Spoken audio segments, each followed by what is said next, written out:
it is available to a degree it has never been available before.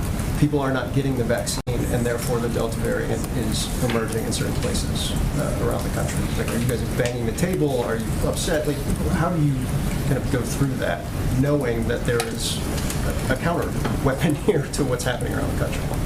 You know, Phil, I think as the federal government, we don't have the luxury of feeling frustrated or feeling upset about individuals not getting the vaccine. What our responsibility is to ensure we are applying best practices, whether that's working with doctors and pediatricians or addressing access, mobile vaccine clinics, or ensuring that people know that they can take time off of work, or even working with employers to make the vaccine accessible. It is ultimately up to individuals, and we certainly recognize that as well, but we're going to continue to press as hard as we can to use the best practices to continue to increase the vaccination rates around the country. And just one more quick one, OPEC Plus, I know you guys had a statement yesterday that you guys are directly engaged with the various players, even though you're not a part of the negotiation. Can you elaborate a little bit on what that means? Sure. We are closely monitoring the OPEC Plus negotiations and their impact on the global economic recovery from the COVID-19 pandemic. As you noted, Phil, we're not a party to these talks, but over the weekend and into this week, we've had a number of high-level conversations with officials in Saudi Arabia, the UAE, and other relevant partners. We're encouraged by the ongoing conversation by OPEC members to reaching an agreement, the ongoing talks, I should say, which will promote access to affordable and reliable energy, and certainly the impact on prices here is hence our great interest. Go ahead. Thanks, Jen. I just want to follow up on Zeke's question too on this sort of public-private role in response to cyber attacks. So we know the president signed these orders back in May, some of which were, of course, supposed to step up enforcement on private companies, at least as those that work with the federal government. But it's been 55 days since he signed those orders, and from our review, the orders from DHS haven't been put in place yet. They're still actually in the review process. So these attacks are happening still, though. Is the government working fast enough on, even in this narrow lane where you say you can do some work? Mm-hmm. Well, I would say first, the increase in ransomware attacks far predated the president taking office. And it is something that from day one he has made a priority and has asked his team to focus on where we can have an impact, how we can better work with the private sector, and what we can do across the federal government to help address and reduce ransomware attacks on our critical infrastructure, but also on a range of entities in the United States. Tomorrow, the president will convene key leaders across the interagency, including the State Department, Department of Justice, DHS, and other intelligence members of the intelligence community to discuss ransomware and our overall strategic efforts to counter it. And what he had asked the team to do several weeks ago was to review and assess what our options are and how we can better, again, put in place partnerships with the private sector, best practices, what levers we have from the federal government, including disruption of ransomware infrastructure and actors, which we've seen some success in. I know the Department of Justice announced some steps just a few weeks ago, building international coalition to hold countries who harbor ransom actors accountable, which is a huge factor here as well, because we're not the only country impacted, of course, by ransomware attacks, expanding cryptocurrency analysis to find and pursue criminal transactions, and reviewing our own ransom policies to build cohesive and consistent approaches toward ransom payments. So this is a priority. He's meeting with a range of officials tomorrow, and we will continue to implement moving forward. But would you say you're still in the review and assessment phase? Well, I would first note that we have announced several steps that we have taken. I mean, the Department of Justice announced a step just a few weeks ago, and we are continuing to up our partnership with the private sector, which is a key part of best practices and ensuring we are reducing the impact, I should say, the vulnerability of private sector entities. But there is more that can be done, and it warrants and requires an interagency process and discussion in order to move those policies forward. Go ahead. Thank you, Jen. A quick follow-up on the ransomware. Sure. You mentioned that after President Biden called on Putin to hold cyber hackers accountable, there have been expert-level talks.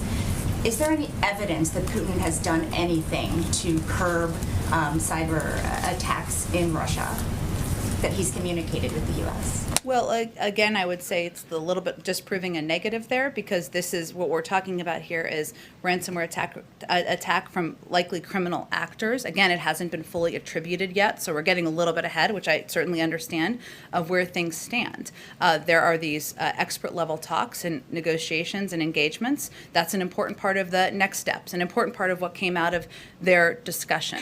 And beyond that, I think what the message is that the president has sent clearly, and what we are continuing to send clearly, is even with these criminal actors, we're not saying they're coming from the government or directed from the government, but even with those actors, they have a responsibility. So that's where the policy is moving forward. I think it's difficult for me to disprove a negative.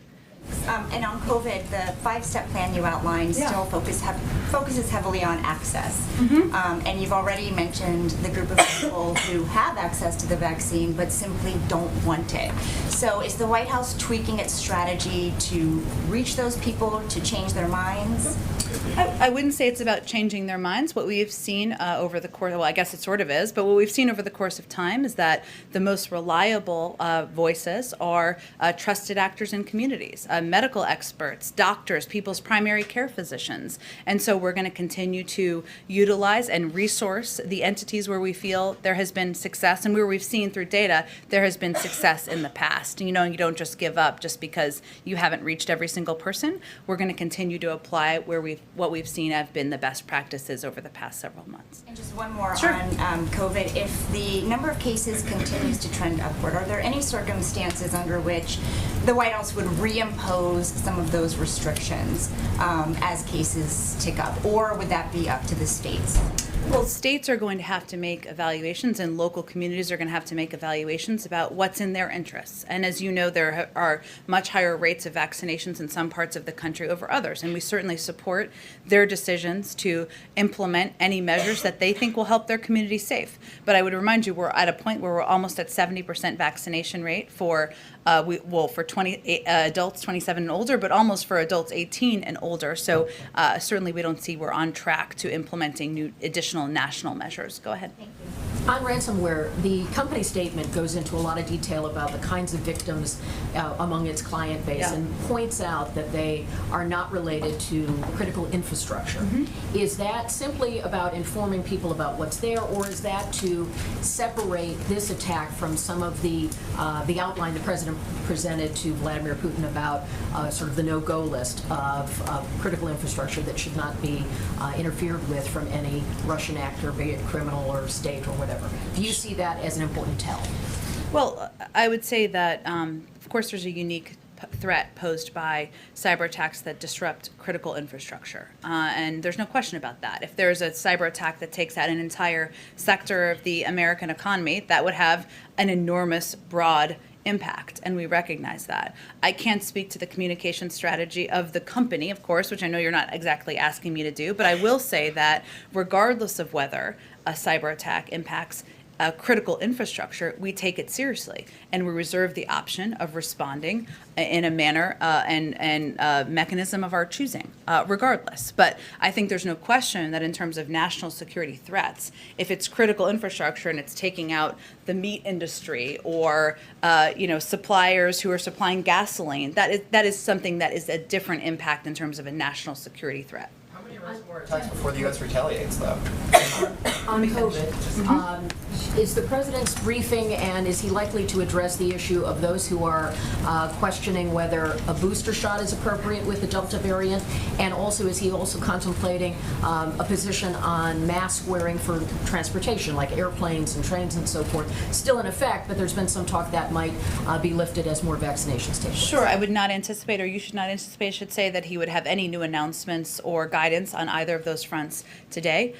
We certainly rely on the advice of our health and medical experts if any of those should change in the future. Go ahead. Jen, Sorry, Jackie, I'll come back to you. so data from Israel shows that the Pfizer vaccine is less effective against the Delta variant, preventing infection about 64% of the time. The administration keeps saying, as you just have during the briefing, that you're confident that people who are vaccinated are safe, but why is this still the assessment, and is there any concern that mask requirements were lifted too soon? Well, first I would say that that's preliminary data, and the vast majority of data from larger assessments and larger studies shows that it is quite effective. And that is the data from mass larger studies that we are relying on. It's preliminary. We'll look at what the final conclusions say. One more. Pope Francis is still in the hospital recovering from the surgery. I was just wondering if the president reached out to him at all, any contact, anything the White House wanted to say? I don't have any contact to read out for you. Certainly, the president wishes him well and a speedy recovery, of course. Go ahead.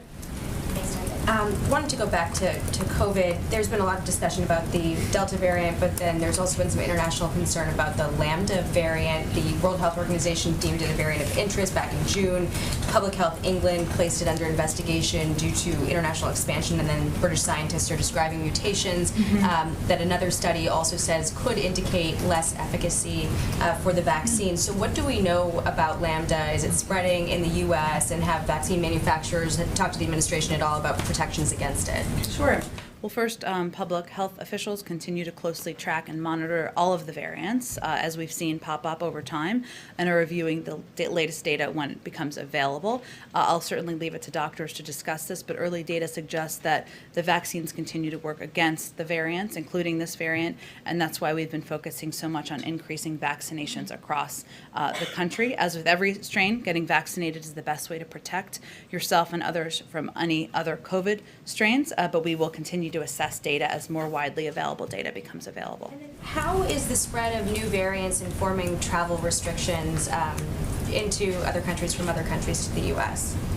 Well, certainly, as you may know, there are working groups and with Canada, with our European partners, and we're working to continue to assess what criteria would need to be in place in order to reopen travel. And we know that in many cases, families are separated. We know that's a heartbreaking challenge that a lot of people are dealing with, and a lot of people are eager to travel, be with loved ones, or even do work travel. We understand that. We're eager to do that as well.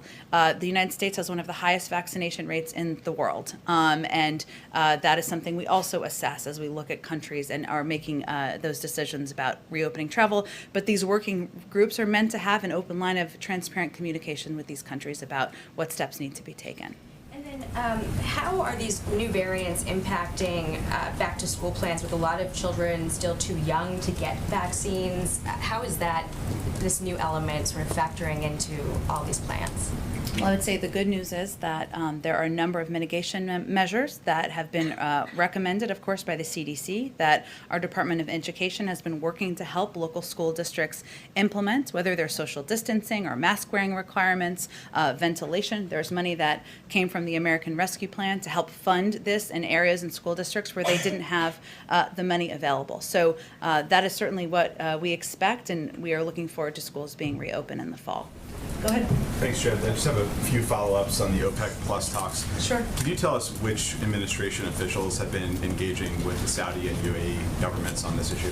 I don't have more details about the individuals. I can see if there's more specifics to provide for you. And then on the U.S. engagement in the talks, I know that you've said the U.S. isn't a party to the talks, but have these officials engaged or encouraged a specific solution, such as keeping production levels where they are currently through the end of the year?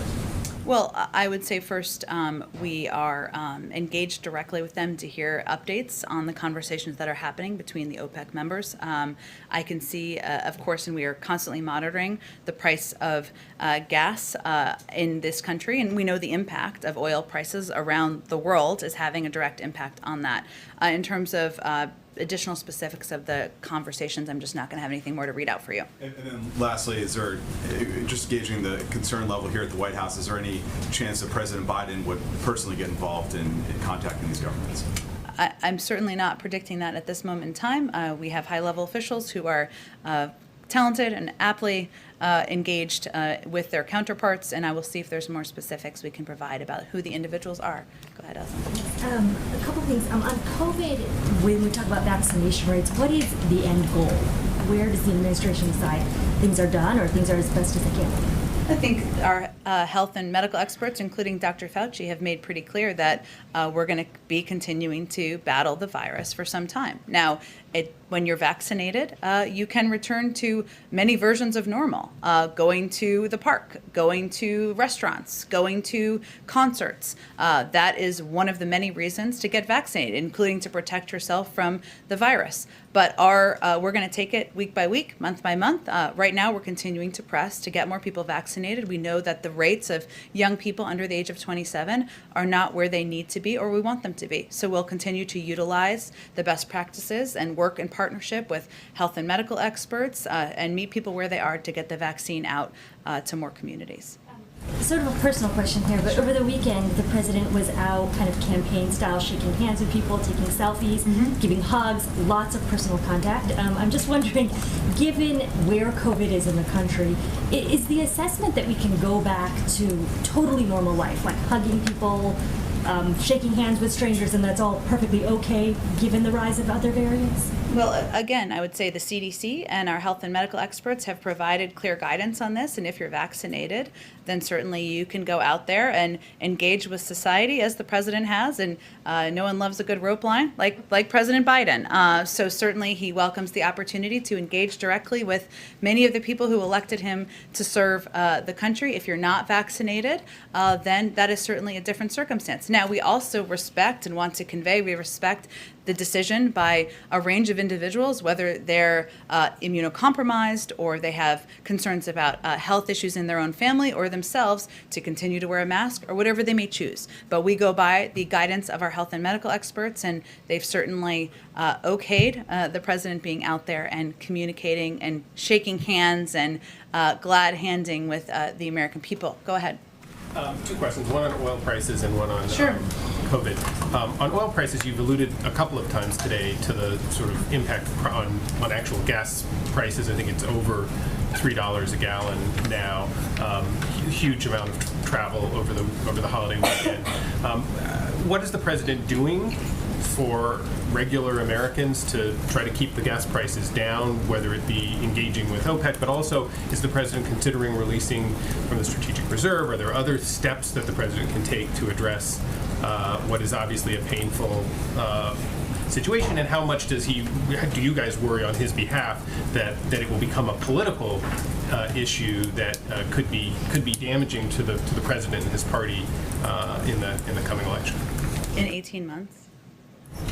17 months? Okay.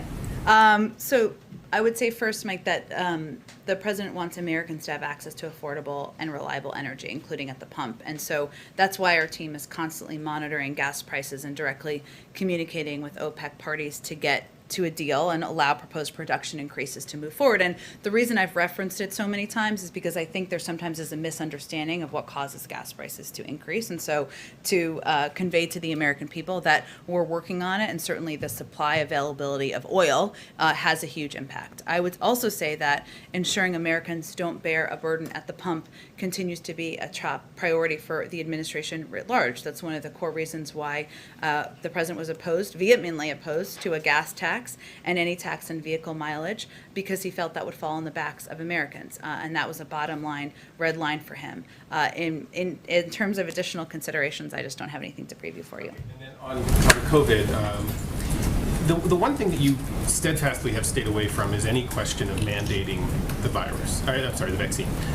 And I guess the question is, at what point Zeke Emanuel, I think, has a new op-ed out talking about how there needs to be more aggressive action taken. Employers are going to need to mandate that their employees take the vaccine, maybe once the FDA has fully cleared some of the vaccines. Does this administration envision a point where, even if it's not a federal mandate that every American has to take it, do you believe that we're going to have to get to a point where schools and employers and colleges and other institutions are going to have to require people to take the vaccine in order to get to that next stage, to get beyond the sort of plateau that we've reached now? Well, we've always anticipated, and we're already seeing this happen, that some schools, universities, private schools, others will require and mandate the vaccine. And we leave it up to them to make that decision, as well as employers. And we know that different companies and private sector entities, or even learning institutions, are making decisions about how to keep their communities safe. So I wouldn't predict a federal mandate, as I'm not suggesting you're asking, but certainly we're already seeing that take place in communities across the country. Encourage employers, and would you encourage, schools, colleges to do that as a way of getting kind of a real acceleration of the vaccine adoption? We're going to leave it up to them to make these decisions. Go ahead. Sure. Thanks, Jen. A question on Nicole Hannah-Jones, who passed up a position at UNC, will be teaching down the road at Howard. She said this morning that it took protest, the threat of legal action, all this just to get to a 9-4 vote. What does Biden make of the UNC process and her decision? And is this an example of the systemic racism that he promised to heal? Well, I have not spoken with the president about the decision on tenure by the institution in North Carolina. I will say that the students at Howard are quite lucky to have her as a professor and in their family. But I think there's no question that there continues to be systemic racism in our country. We see that in a range of sectors, including in some learning institutions. But the president, that's why the president is continuing to make racial equity and addressing racial equity as a central priority and crisis that he would like to address and focus on as president. Go ahead. Go ahead, right there. Yeah, Sorry. thanks, on the families plan, Yeah. Obviously as Biden goes tomorrow to Illinois Sure. to promote his vision, the White House is still in negotiations about what is actually going to make it into the package. Are there certain, as with the infrastructure plan, certain core priorities or red lines that he has around this package in a similar way? Sure. So you're talking about the reconciliation package, right? Okay. So the president is obviously there's a lot of work that needs to happen with Congress, and we expect over the next week there to be a lot of behind the scenes bill writing, negotiations, discussions on Capitol Hill, long nights, lots of coffee over the course of the next several days. Given that Leader Schumer has conveyed that he would like to see both the reconciliation package and the infrastructure bill on the floor in July, and we're in July now. In terms of the president's priorities, he has outlined his blueprint in his budget. That includes the American Families Plan, includes key components he'll talk about when he's on the road tomorrow in Illinois. It includes an extension of the child tax credit, includes paid leave, it includes universal pre-K, making community college a reality for Americans across the country. It also includes prioritizing and pushing for components of the American Jobs Plan that did not make it into the infrastructure, final infrastructure bipartisan agreement. So that is key components of climate tax credits, key components that will help address our climate crisis, also a number of proposals on housing affordability and accessibility that the president would like to see in a final reconciliation process, but we'll be closely engaged and closely discussing with members who are writing the legislation. Jim, Okay. race. Go ahead, April.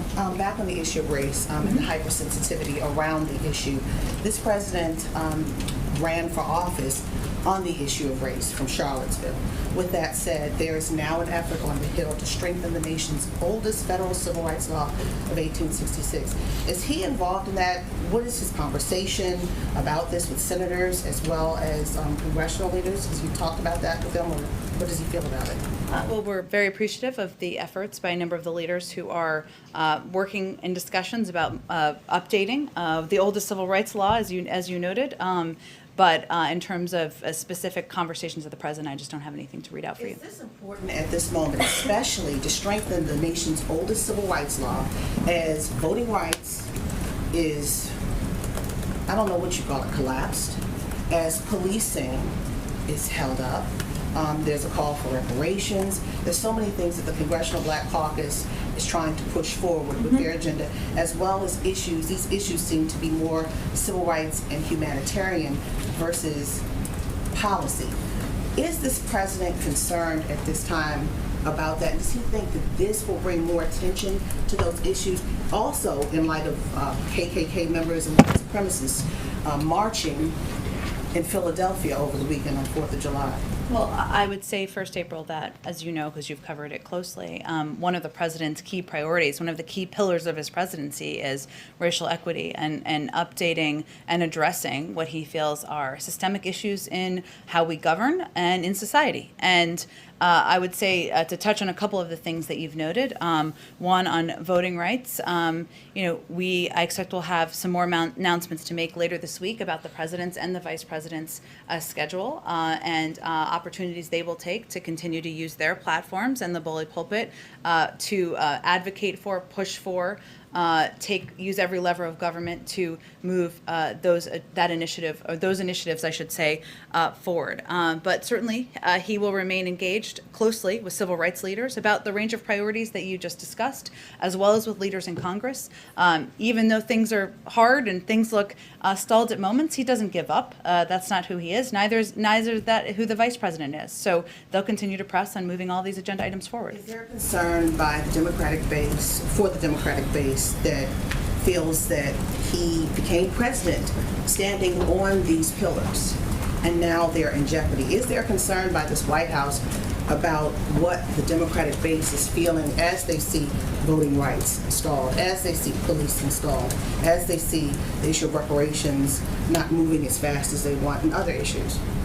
I would say first, the president shares their frustration about the fact that voting rights, making voting more accessible to more people across the country is a no-brainer.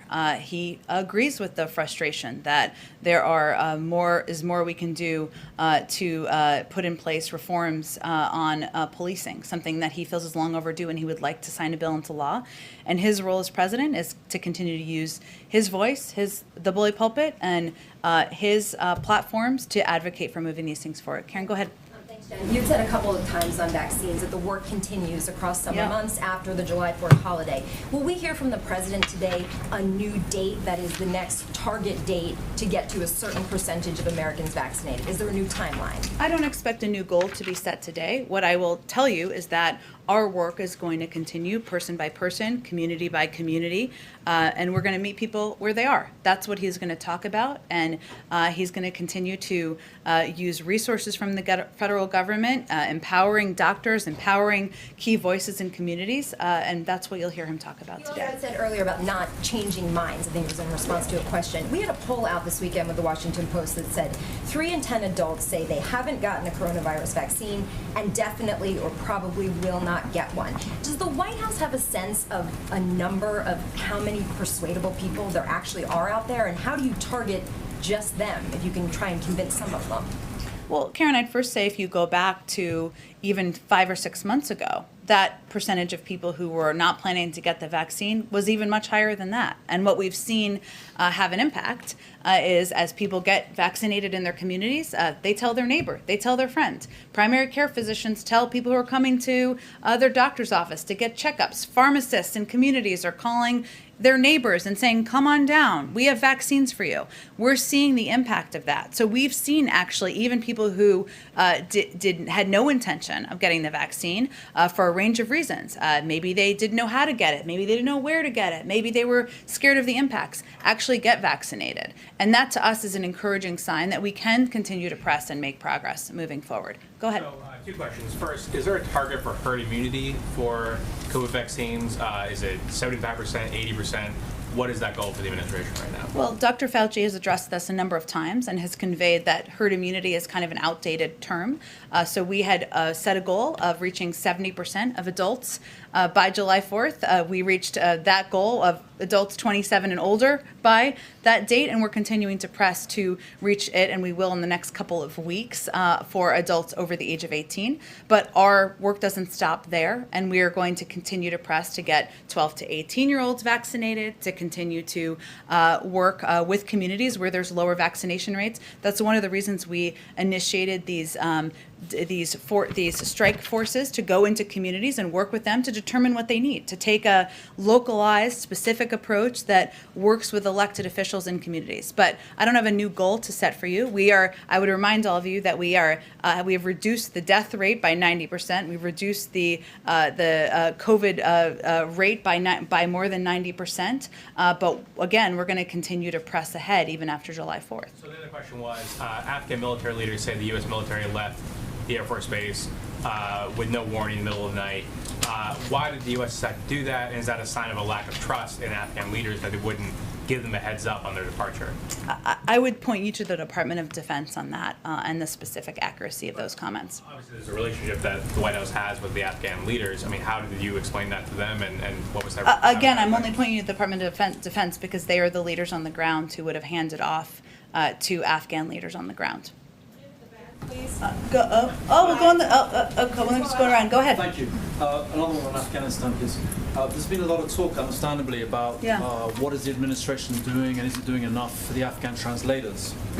More broadly, with the shift that's coming now and the talk about the Taliban, making a lot of advances pretty quickly, is the Biden administration concerned about a kind of an exodus of a lot more than just translators, but like a whole bunch of Afghans, some of whom might want to come here, and more probably a lot of whom might try and make their way to Europe? Is that something the President's discussing with European allies? Would the US be opening the doors to some of these people? What, are you preparing for an exodus? Well, I would say first that our focus as of now is identifying a group of SIV applicants who have served as interpreters and translators, as well as other at-risk categories who have assisted us. And as you know, but for everybody else who hasn't paid as close attention, our plan is to relocate this group to a location outside of Afghanistan before we complete our military drawdown by the end of August. So that's where our focus is on at this point in time. And of course, we are doing that in part because we know these are individuals who help the United States, even often at great risk, personal risk to themselves and their families. And we're going to work every possible contingency to make sure that we can help those who have helped us. But that's really what our focus is at this point. Okay, well, what about the broader concern, though, of an influx of people trying to reach Europe?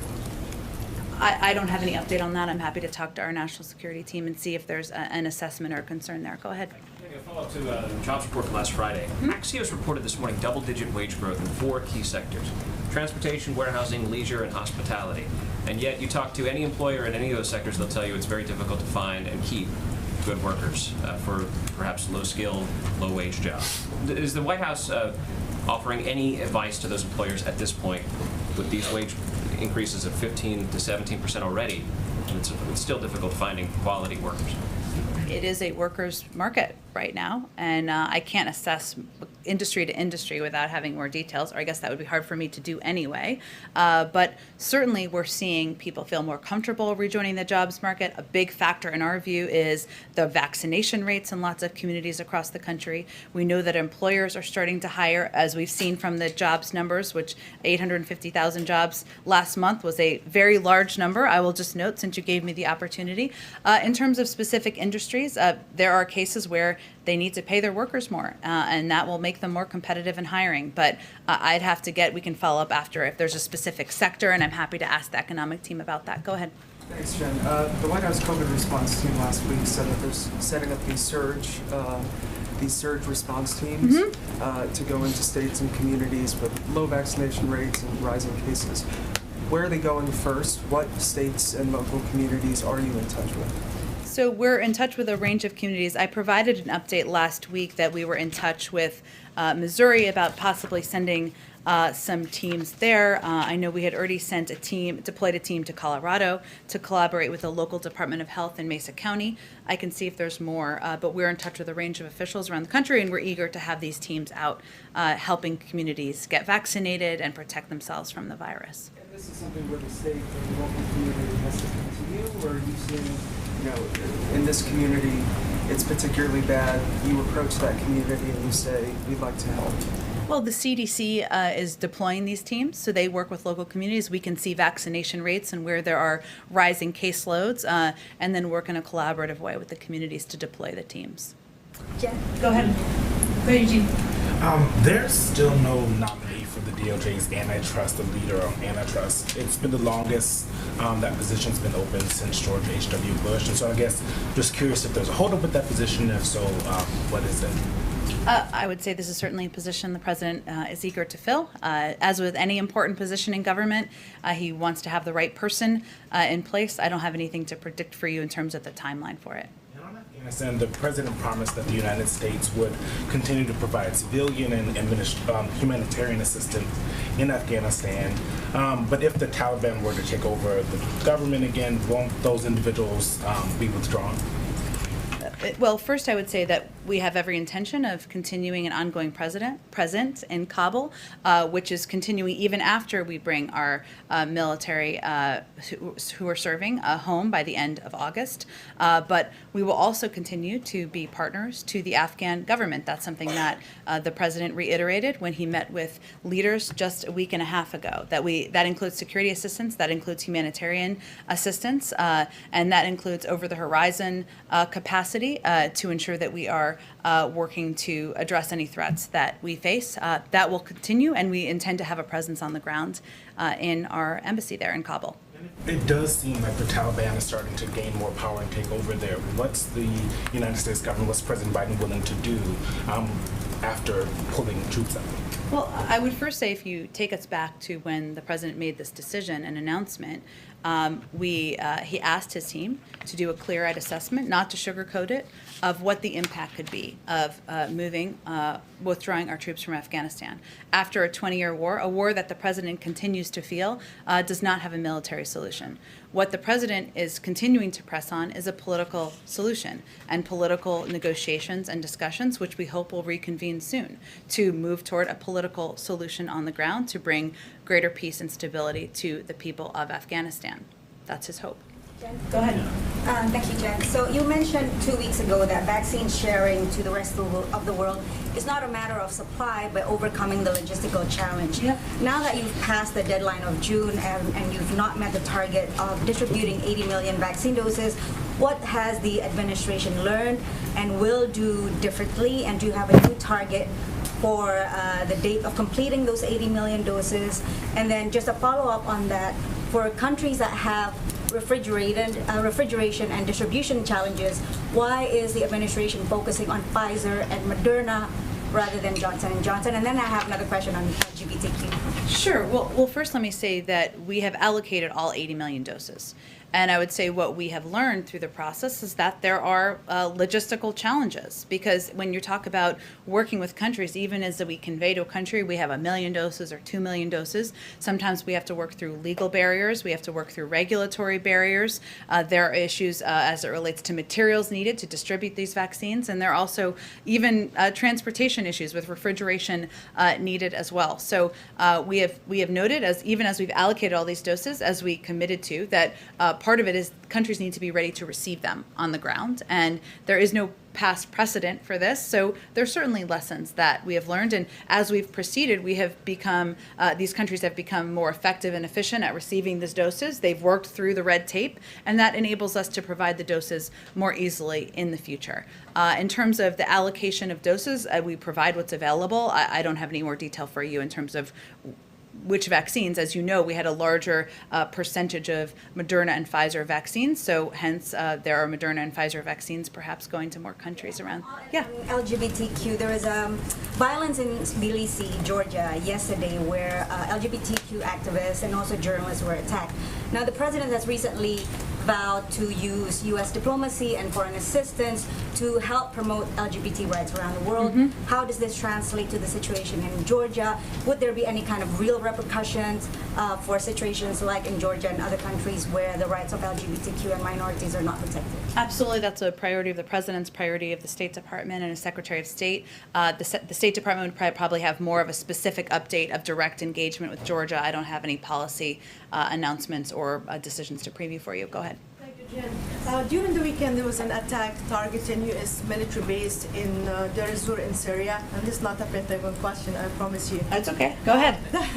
Does the president believe that his strategy to counter the pro-Iran militias in Iraq and Syria is working, considering he's the one who authorized the Pentagon to with the second attack that we have seen in the last few weeks?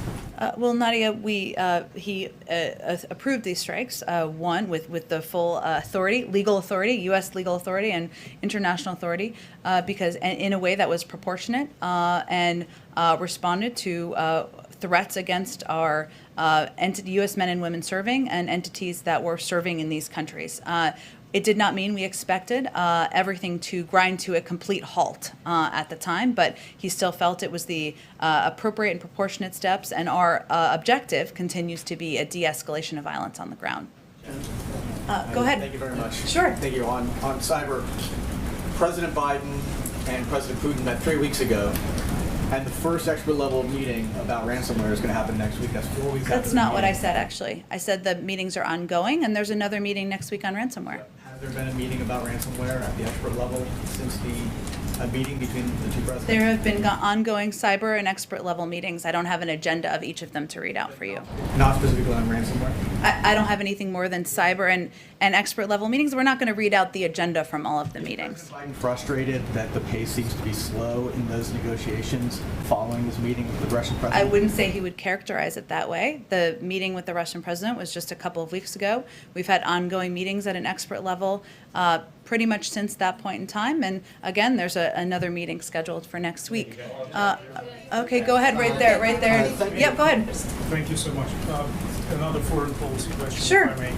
There was a discussion last year of arranging a P5 summit meeting, and the idea was to get the leaders of the 5 permanent members of the UN Security Council together at UNGA. Is President Biden interested in something like that in any chance? Would he be willing to take part in a discussion like that at UNGA to discuss rules of the road in light of the current tensions between the West and the East? I don't have anything about the UNGA schedule to preview for you quite yet. Again, there are a range of engagements we have with a number of the P5 countries, which will certainly continue. But in terms of a meeting at UNGA, I don't have anything to preview for you. Principle as such, without, I don't think we're quite at that point in our planning process quite yet. Lynn, go ahead. Thank you for taking my question. Some follow-up on Sure. Illinois visit. 2 questions. Let me just give you both of them to make sure I get them in. Go ahead. I'm not going to cut you off, Lynn. I know better than that. Go ahead. I appreciate that. But as you know, this visit it's the first presidential visit of Biden to Illinois. And COVID came in just as he was about to come before the Illinois primary. So Crystal Lake is really tough political turf for Democrats. In the county it's in, McHenry, Biden lost, Senator Durbin lost, and Representative Lauren Underwood, who you mentioned, lost, though Biden did win Crystal Lake. So could you just explain a little bit more how this trip to one of the redder parts of the bluest states in totality can advance the Biden policy and political agenda, since there's no swayable members of Congress. They're all for you. And then on another very serious note, in Chicago, it's had its most violent weekend this year, 104 shot, 19 killed. I understand Mayor Lori Lightfoot will be meeting with the president at O'Hare.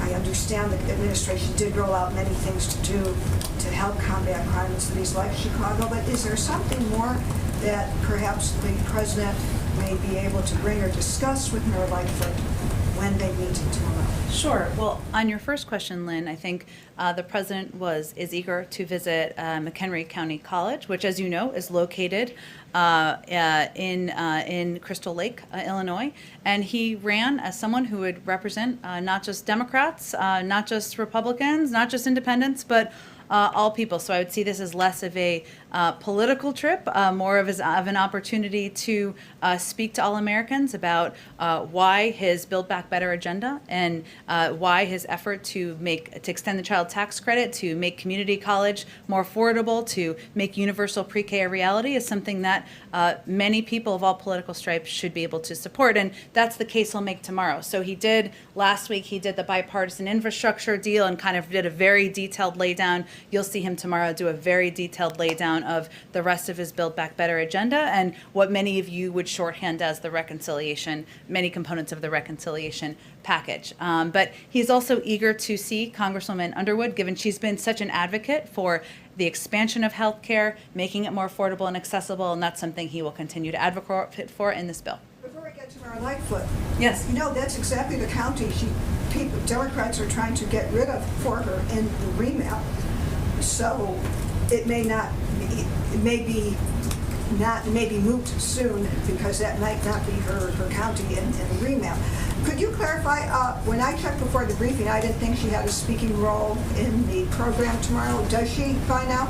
I'll have to check, Lynn. I think so. I wanted to give you all an overview of kind of why he was going there, but in terms of specific meetings and the program, I think we're still finalizing all those specific details. Okay, and then crime in Chicago and meeting with Mayor Lightfoot. Well, I know that I believe you mentioned a greet at the airport, so I'll have to check and see how long that is allocated for that meeting, and certainly he's always receptive to what any elected official wants to raise and what they want to discuss. I will note that the president continues to work to address violent crime. We've seen go up over the last 18 months around the country, including in the city of Chicago. And as you know, Lynn, from covering this, we see spikes in violent crime typically during summer months, often, unfortunately, during holiday weekends. And we saw that over the last weekend. But I will say that he will continue to advocate for, and the mayor may want to discuss this, I guess we'll see, or not, but increases in his budget, including an additional $300 million more for the COPS program. That is than what I would say was approved in the prior Trump administration budget. So he had $237 billion in his million. Sorry, got a little high there. Million in his budget, and the president's proposing $537 million in his budget because he wants COPS funding to go out to communities across the country. He will also continue to work to empower ATF. He's proposed an additional $70 million increase over the last Trump budget for ATF to ensure that they have the funding and resources they need to crack down on illegal guns. And I know gun violence is a huge driver of the crime in Chicago. And finally, he's going to continue to advocate for supporting evidence-based community violence intervention programs that are proven to reduce gun violence in a range of communities. But I'm sure he'll be happy to discuss components of his budget. She may have different things on her agenda when they see each other tomorrow. And he's not going into the city proper. He's just going to, those are the two sides. That is correct. Thanks everyone so much. Have a great day.